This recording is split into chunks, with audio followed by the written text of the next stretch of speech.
নমস্কাৰ তীৰ্থৰেখা ইউটিউব চেনেলৰ অন্য এটি ভিডিঅ'লৈ আপোনালোক আটাইকে স্বাগতম জনাইছোঁ।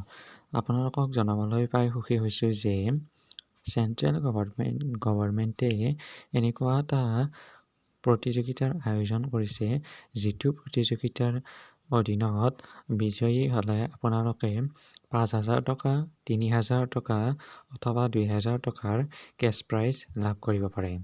এই কম্পিটিশ্যনটোত আপোনালোকৰ অন্য এটি ভাল খবৰ হৈছে যে ইয়াত কোনো ধৰণৰ এজ লিমিট নাই।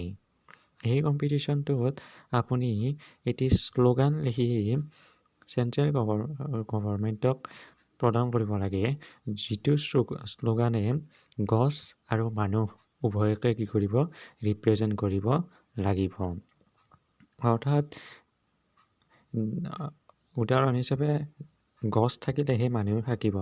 এই শ্লোগানটোৱে যিদৰে মানুহ আৰু গছ অৰ্থাৎ পৰিৱেশক ৰিপ্ৰেজেণ্ট কৰিছে, ঠিক তেনেদৰে আপোনাৰ শ্লোগানটো মানুহ আৰু অৰ্থাৎ পৰিৱেশ আৰু গছক কি কৰিব লাগিব ৰিপ্ৰেজেণ্ট কৰিব লাগিব।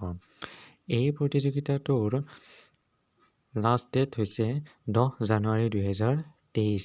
ইয়াৰ টাৰ্ম এণ্ড কণ্ডিশ্যন হৈছে এই শ্লোগানটো আপুনি কোনো ধৰণৰ কপি কৰিব নোৱাৰিব আৰু এই কম্পিটিশ্যনটোত আপুনি মাত্ৰ এবাৰহে অৰ্থাৎ এটা শ্লোগানহে কি কৰিব পাৰিব প্ৰদান কৰিব পাৰিব।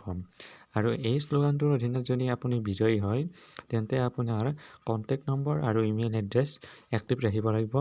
যদি 3 দিনৰ ভিতৰত আপোনাক যোগাযোগ কৰিব নোৱাৰে, তেওঁলোকে বেলেগ পাৰ্টিচিপেটক বিজয়ী ঘোষণা কৰিব। ধন্যবাদ।